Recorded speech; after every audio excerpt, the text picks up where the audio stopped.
तय किया बीजेपी से पीएम के उम्मीदवार का नाम, एक सुर में मोदी के नाम पर बनी सहमति।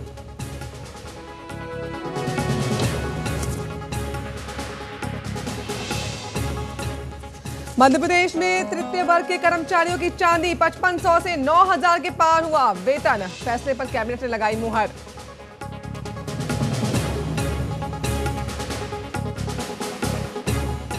आसान होगा अब छत्तीसगढ़ में रेल से सफर, केंद्र सरकार से रेल कॉरिडोर को मिली मंजूरी, 4000 करोड़ होंगे खर्च।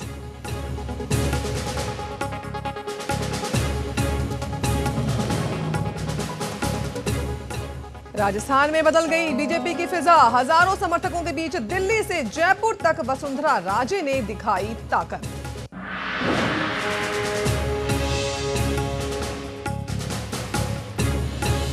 और ग्वालियर के इंदरगंज में 15 मिनट में जलकर खाक हो गई कार, बाल बाल बची ड्राइवर और सवारी की जान।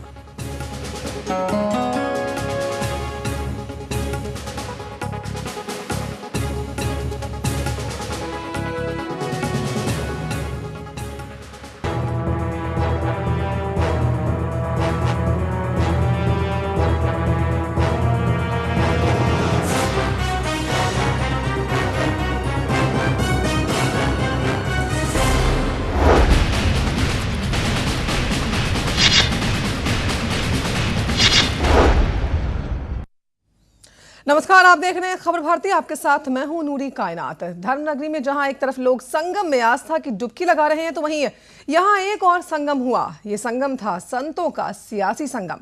संतों और सियासत का संगम सुनने में थोड़ा अटपटा जरूर लगता है, लेकिन ये संत समाज जुटा था भारत के सरताज के चुनाव के लिए। चुनाव ऐसे शहंशाह का जो अपनी सल्तनत में राम का भव्य मंदिर बनाए।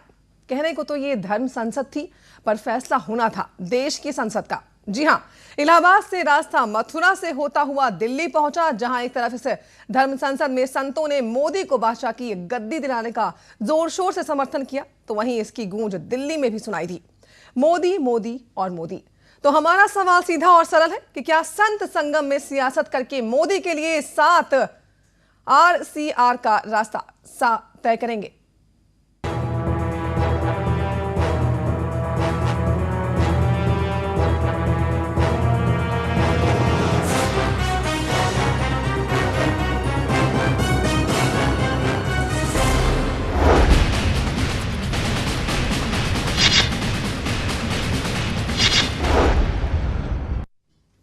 तो गुजरात के मुख्यमंत्री नरेंद्र मोदी को भारतीय जनता पार्टी का प्रधानमंत्री उम्मीदवार घोषित करने की मांग विश्व हिंदू परिषद के धर्म संसद में भी उठी। 2 संतों धर्म संसद के बीच मंच से नरेंद्र मोदी को पीएम बनाने की मांग उठी। वासुदेवाचार्य और जगत गुरु रामानुजाचार्य ने मंच से नरेंद्र मोदी को पीएम बनाने की मांग की। जगत गुरु रामानुजाचार्य ने कहा कि अगर मोदी को पीएम पद का उम्मीदवार घोषित किया जाता है तो मैं उनके लिए खुद प्रचार करूंगा। तो वहीं धर्म संसद में मंच से यह भी कहा गया कि अगर मोदी पीएम बनेंगे तभी राम मंदिर बनेगा। तो धर्म संसद में संघ प्रमुख मोहन भागवत ने इशारों में ही प्रधानमंत्री पद के लिए गुजरात के मुख्यमंत्री नरेंद्र मोदी के नाम पर मुहर लगा दी है। उन्होंने कहा कि जो देश की आवाज है उस पर विचार होना चाहिए। तो सवाल यह है कि क्या प्रधानमंत्री का नाम संत तय करेंगे? क्या साधु संत ही देश का पीएम तय करेंगे? और अगर ऐसा होता है तो क्या सरकार बनाने लायक बहुमत का आंकड़ा मोदी अपने दम पर जुटा पाएंगे? यह सवाल इसलिए भी उठ रहा है क्योंकि मोदी के नाम पर एनडीए की सहयोगी जेडीयू मानने को बिल्कुल भी राजी नहीं है। इस बीच नीतीश कुमार के करीबी माने जाने वाले हरिकिशोर सिंह ने पीएम उम्मीदवार के लिए नीतीश कुमार का नाम उछालकर बीजेपी की परेशानी और बढ़ा दी है। अब सवाल यह भी है कि क्या मोदी के नाम पर बीजेपी के अंदर एक राय बन पाएगी, और अगर राय बन भी गई तो क्या मोदी अकेले दम पर 2014 में बीजेपी को सत्ता दिला पाएंगे? तमाम वो सवाल है जो आज हुई धर्म संसद में मोदी के नाम को समर्थन मिलने के बाद उठ रहे हैं।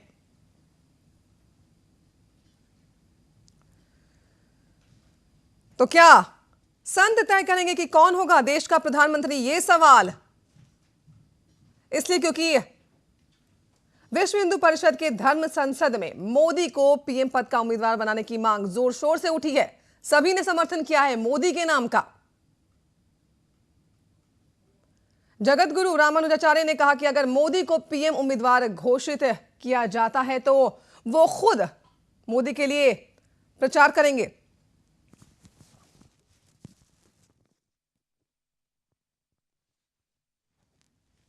तो तमाम तरह के सवाल उठ रहे हैं इस धर्म संसद के बाद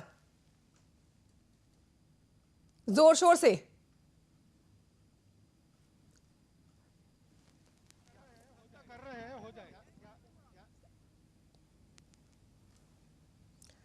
चलिए, तो इस पर चर्चा करने के लिए हमारे साथ भोपाल से बीजेपी नेता प्रकाश मिरचंदानी, जबलपुर से हमारे साथ कांग्रेस नेता राजपाल सिंह, जयपुर से प्रोफेसर मानचंद खंडेला जो कि राजनीतिक विश्लेषक हैं, और इंदौर से अशोक भट्ट जो कि संत हैं खजराना गणेश मंदिर के। तमाम मेहमान हमारे साथ जुड़ गए हैं। बहुत बहुत स्वागत है आप सभी का खबर भारती पर। सबसे पहले आना चाहूंगी मैं प्रकाश मिरचंदानी जो कि बीजेपी नेता हैं आपके पास।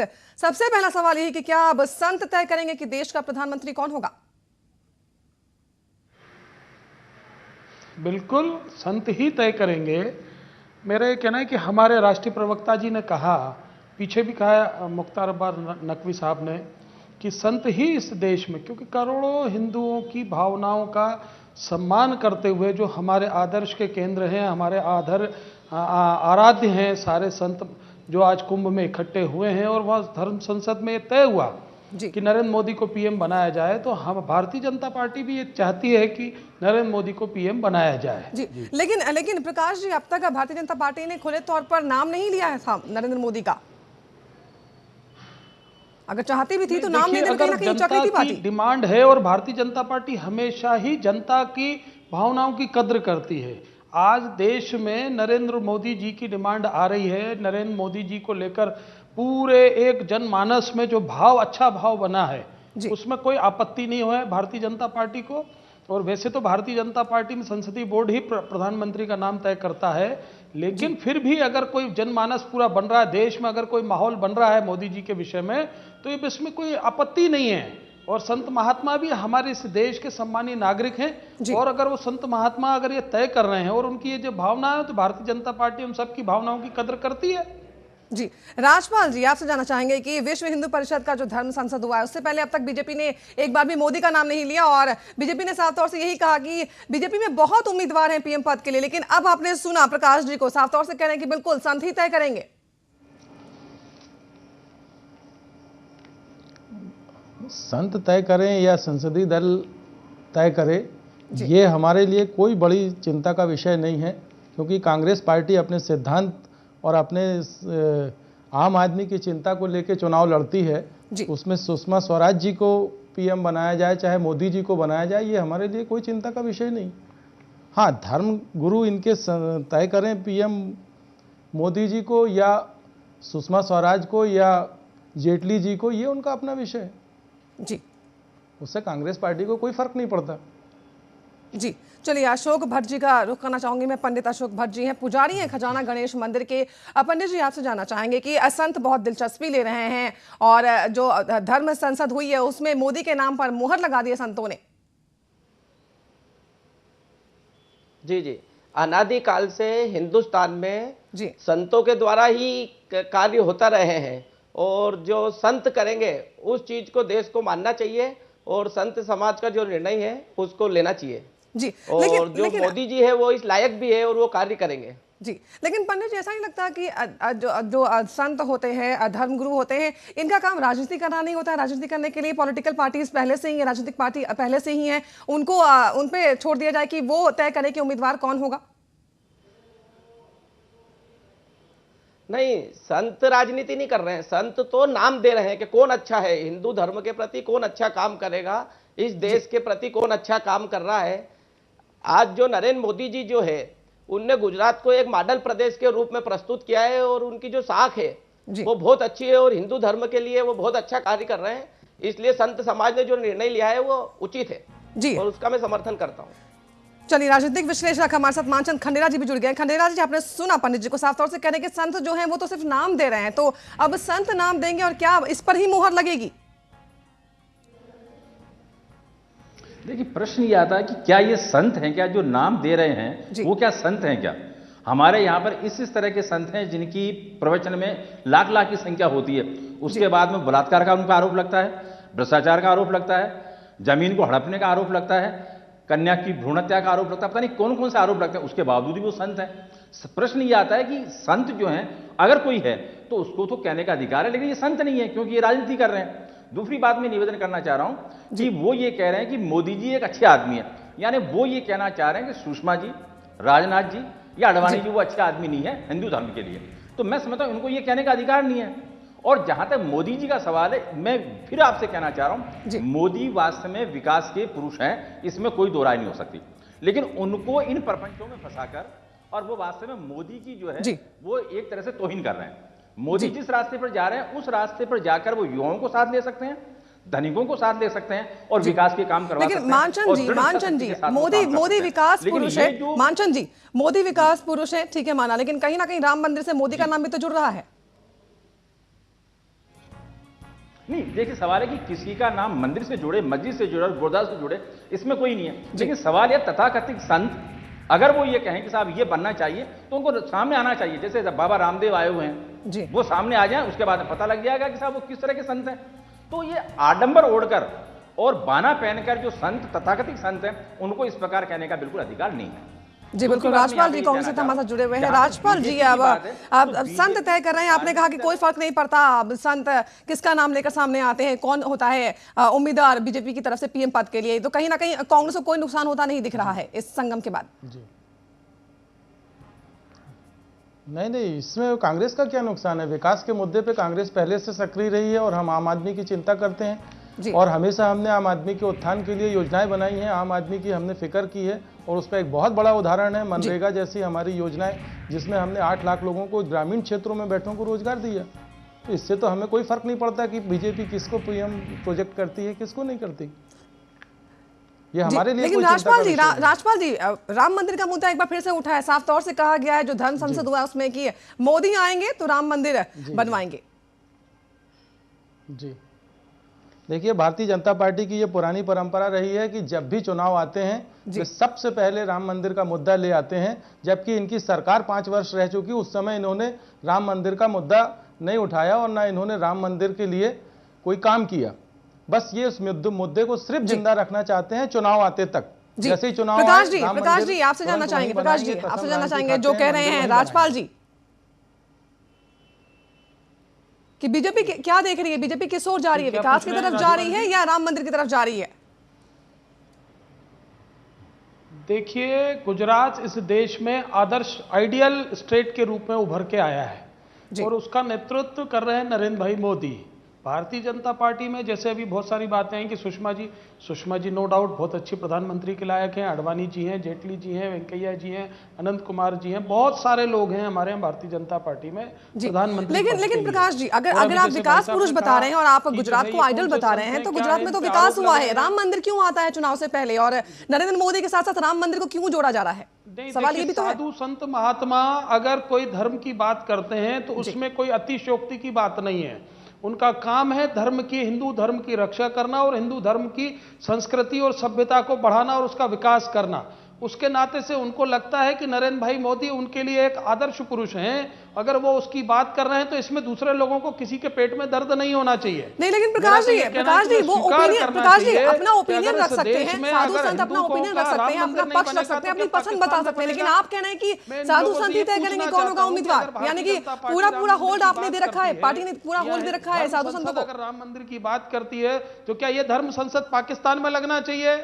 क्या ये पाकिस्तान में मंदिर बनना चाहिए? इसमें कहां किसी की कोई आपत्ति है। हमारे आराध्य हैं, हमारे आदर्श पुरुष हैं, मर्यादा के हमारे प्रतीक हैं राम जी। चलिए राजपाल मंदिर की बात कर रहे हैं तो उसमें चलिए राजपाल जी सुना आपने प्रकाश जी को। राजपाल जी वो साफ तौर से कहना है कि अगर साधु संत तय कर रहे हैं तो करने दिया जाए ना, दूसरों को पेट में दर्द क्यों हो रहा है? क्या देश में कोई संस्कृति और सभ्यता का कोई नहीं? देखिए, मैं इस बात से इत्तेफाक नहीं रखता। साधु संतों का काम है हमें धार्मिक उपदेश देना और उनका काम है हमें धर्म के रास्ते से गुजार के मोक्ष की प्राप्ति दिलाना। अभी साधु संत अगर राजनीति में हस्तक्षेप करते हैं तो मुझे लगता है कि फिर साधु संत कहाँ बचे? वो तो राजनीतिक हो गए। और मैं समझता हूं आजकल जितने साधु संत हैं करीब करीब राजनीति कर रहे हैं, उसमें बहुत सारे नाम आपकी जानकारी में। संतों को राजनीति करने का अधिकार नहीं है क्या उस देश के वो सभ्य लोग नहीं है? क्या उनमें बुद्धि नहीं है कि देश में अगर आप कांग्रेस आज किस दिशा में ले जाना चाहती है देश को? क्या प्रधानमंत्री मनमोहन सिंह क्या करना चाहते हैं इस देश में? तो क्या ये साधु संत महात्मा 2 रोटी खाते तो उनको इतनी अकल सुना नहीं है सुना क्या? राजपाल जी साहब आज अगर वो अपनी सवाल बात पूछे रख प्रकाश रहे जी, हैं, क्या साधु नागरिक के संतों रूप को में, राजनीति करने संतों का के रूप अधिकार में नहीं रख है? रहे हैं, तो बाकी के लोगों को क्या आपत्ति होना चाहिए? राजपाल जी जवाब दीजिए। नूरी जी, आपकी आवाज सुनाई नहीं और दे रही आज मुझे। देश में इतना राजपाल बड़ा जी कुंभ प्रकाश जी मेला कह रहे लगा हैं कि जहाँ क्या करोड़ों साधु करोड़ों संतों लोग को पहुंच राजनीति रहे हैं। करने का अधिकार नहीं है? वो नहीं कर सकते राजनीति? अगर वो चाहे तो उनको भी अधिकार होना चाहिए। केंद्र है। अगर वो इकट्ठे होकर बात कर रहे हैं और अगर वो नहीं, विषय बता अधिकार रहे हैं उनको इस है देश तो को, वो फिर खुल के वाया राजनीति मीडिया में अगर आ वो जाएं। विषय बता रहे हैं, संसद धर्म संसद लगाकर हेलो। अगर वो विषय जी को जी बता रहे हैं, प्रकाश तो जी मेरी बहुत आवाज सही उत्तर दिया। प्रकाश जी राजपाल जी ने साफ तौर से कहा कि अगर उनको अधिकार है तो वो खुले तौर पे राजनीति में आए ना। ये धर्म संसद बुलाकर राजनीति क्यों कर रहे हैं? खुले तौर से राजनीति के मैदान में उतर जाए। देखिए, सारे लोग अगर चुनाव लड़ने लगेंगे तो इस धर्म की रक्षा कौन करेगा? धर्म की संस्कृति को और सभ्यता को कौन बढ़ाएगा? इस धरती पर सबका कार्य का विभाजन हो गया है। राजपाल जी जिस तरीके से कह रहे हैं कि चुनाव लड़ लें, राजनीति आगे करें, तो बाकी क्या नेता लोग जाके वहां मंत्र और बाकी की पूजा पाठ का काम वो करने लगेंगे? सब व्यक्तियों का अपना अपना काम इस देश में नियत है। ऊपर वाले ने सबको अपना अपना काम दिया है और अपने अपनी बात करने का अधिकार भी दिया है। ये जी चलिए मानचंद जी आपके पास आना चाहेंगे। आपने बीजेपी और कांग्रेस दोनों को सुना और बीजेपी खुलकर समर्थन कर रही है कि साधु संतों को अधिकार है, उनको भी राजनीति करने का अधिकार है। तो अब यहाँ पे आपसे हम ये जानना चाहेंगे कि बीजेपी एक और तो कह रही है कि विकास पुरुष है नरेंद्र मोदी, दूसरी तरफ राम मंदिर का जो मुद्दा उठाया गया है, फिर से नाम जोड़ा जा रहा है। तो किस ओर जा रही है बीजेपी, मथुरा या दिल्ली? देखिए सवाल यह था, अधिकार जो है वो लोकसभा में निर्वाचित जो प्रतिनिधि हैं उनको अधिकार है कि वो किसको प्रधानमंत्री बनाए। साधु संतों को जो कि वास्तव में धर्माडंबर करते हैं, धर्म नहीं करते हैं। हमारा जैन जो हिंदू धर्म जो कहता है वो तो सनातन धर्म है। खैर वो ये कहते हैं छुआछूत नहीं होनी चाहिए, गरीबी अमीरी में जो भेद नहीं होना चाहिए, या जो किसी को मंदिर में जाने का अधिकार होना चाहिए, किसी को कुएं में जाकर पानी पीने का अधिकार होना चाहिए। ये बातें हम नहीं करेंगे। हम केवल बात ये करेंगे, धर्माडंबर की बात करेंगे। जो साधु संत हैं वो क्या, जो पीठाधीश हैं वो क्या कर रहे हैं? धन इकट्ठा कर रहे हैं और दूसरों को। प्रकाश जी मानचंद जी भी कुछ कह रहे हैं, उनको भी सुन लेते हैं। आपको भी सुनाए, उनको भी सुन लेते हैं। जी पूरी कीजिए अपनी बात मानचंद जी। सुन लेते हैं, सुनाए पूरी कीजिए अपनी बात। हाँ जी, मैं ये कहना चाह रहा हूं, तो ये जो चीजें हैं वो अभी आपको ध्यान आ रही है। मैं कह रहा हूं मोदी बहुत बढ़िया आदमी है, अकेले दम पर वो राजनीति का फीजा बदल सकते हैं, लेकिन जो इसमें बिचौलिए हैं, जो आकांक्षी हैं, जो बनना चाहते हैं प्रधानमंत्री, वो कहीं ना कहीं पे पंचर लगाना चाह रहे हैं। और जैसे ही बात ऐसी आएगी साहब, नहीं अब तो हिंदू धर्म की बात होने लगी, मुसलमान धर्म की बात होने लगी, जैन धर्म की बात होने लगी, तो तीसरा विकल्प के रूप में जो लाना चाहेंगे और मोदी को वास्तव में यहां पर रोक देना चाहेंगे। ये वास्तव में षड्यंत्र है इन सब लोगों का मिलकर। एक बात। दूसरी बात, अगर ऐसा हो गया तो मोदी वास्तव में किसी भी हालत में वो बहुमत नहीं ला पाएंगे। क्यों? कि पोलराइजेशन जो हो जाएगा रीजन के नाम पर, कास्ट के नाम पर। बिल्कुल मानचंद जी आपको आगे भी सुनेंगे, आपका आगे भी तर्क लेंगे हम, लेकिन सारे मेहमान बने हुए लगातार हमारे साथ रुक रहे हैं। हम एक छोटे से ब्रेक के लिए फौरन हाजिर होंगे और चर्चा को आगे बढ़ाएंगे।